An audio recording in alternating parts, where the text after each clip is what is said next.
Evan of Attika 7. Evan is part of the supergroup. Evan, talk to me a little bit about Attika 7 and where you guys all originated from.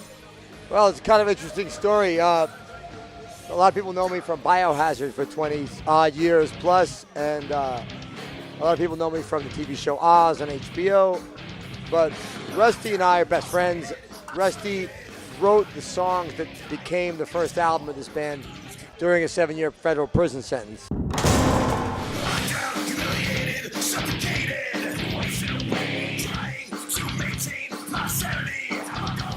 So the passion and the genuine authenticity in the lyrics really spoke to me, and I was looking for a new project to work on, you know. So I heard the music and I was just blown away. Boom, we're together working on music.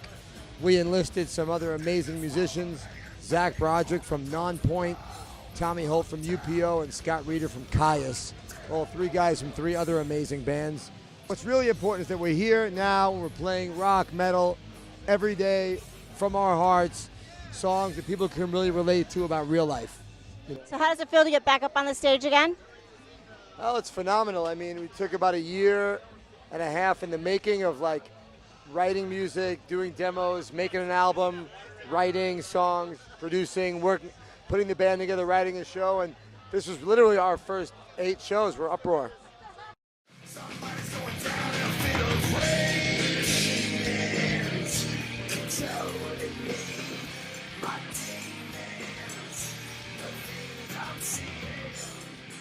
Producing and recording and remixing and doing all that for you? Well, we produced the album with Mud Rock, who's the gentleman behind Godsmack and Avenged Sevenfold and a lot of other great bands. He's I guess a sonic musical genius, if you wish. And he's in LA where we live, and I can't wait to get back in the studio with him. It's very rare for me that I make an album with somebody and I want to work with them again. You know, because usually you feel like, you know, you get the good and the bad with everything you do, and you think what you could do better, but he really got the best out of me as a singer, and I feel like I really grew as a vocalist in Attika 7, and a lot of people have been telling me that they're surprised. They're like, whoa, the band sounds great, who's the singer? And I'm like, it's me. They're like, that's not you, come on. So I hear we have something going on special with Rusty and Sons of Anarchy? Yeah, well, Rusty was recently cast in the new season of Sons of Anarchy. He's one of the stars of the new season. Starting in episode 9, you'll be seeing him. His character's called Quinn. And man, it's really exciting. They actually featured one of our songs, All or Nothing, in episode 2 of Sons of Anarchy. So if you're watching it like recorded, they played almost an entire minute of that song, which is, for TV, is a real lot. You know, usually they play 5-10 seconds of something and you recognize it, but they played like it was a long scene, you know. Sounds great. So let me ask you, got a lot of tattoos on your body. So does every tattoo on your body signify something? Well, most of them have a lot of meaning and, you know, things that are very personal to me. Some of them are just things that kind of have recurring themes about, you know, my philosophy, the way I live my life. And a lot of them are about memories, too, where I am. Like, oh, I was in Japan with my friends, and we were on tour, and we played this show, and we all hung out, and I got a tattoo, you know. And you always remember where you were when you did it, you know.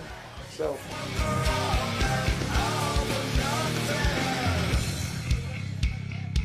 Hi, this is Michelle. We're interviewing Attika 7 at Desert Uprise RockStar Energy Drink Upper Festival in Phoenix, and I'm standing here with Mr. Rusty Combs of Attika 7 and the new star of Sons of Anarchy. What are you going to be cast as?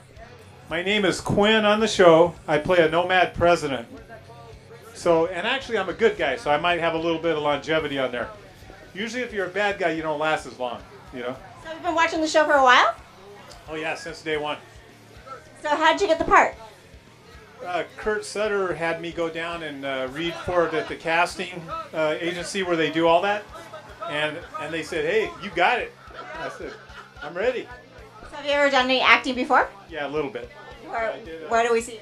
Devil's Ride, and I did a movie called Devil's Run before that.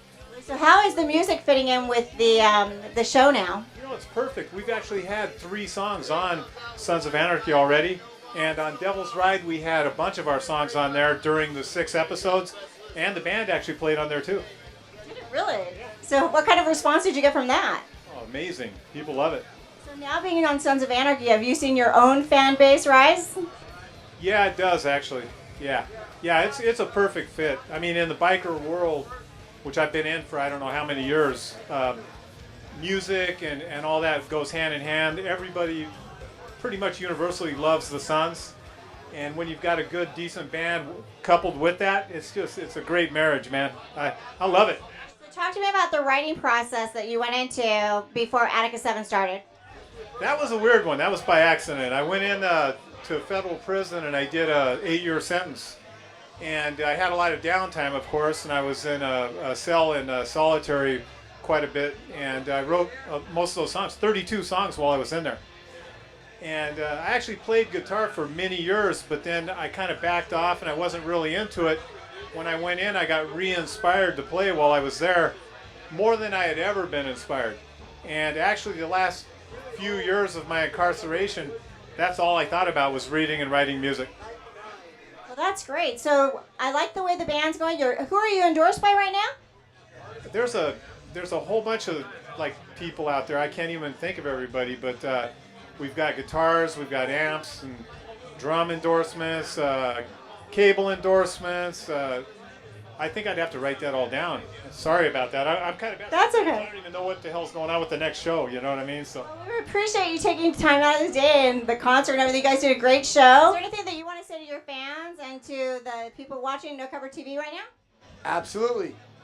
Check out Attika 7. Our debut album is called Blood of My Enemies. You can get it on iTunes, wherever people buy music nowadays. I don't even know if people really buy music anymore, but we want you guys to have our music because we want you to come see us live. Because what we like to do is connect with you people. We think our lyrics are very relatable. Our lyrics are available for free at our website, Attika7.com. You can follow us on Twitter. We're always putting up some stupid pictures of us acting stupid on tour and having a good time, you know. So. Well, thank you very much for the interview, and thank you for watching No Cover TV.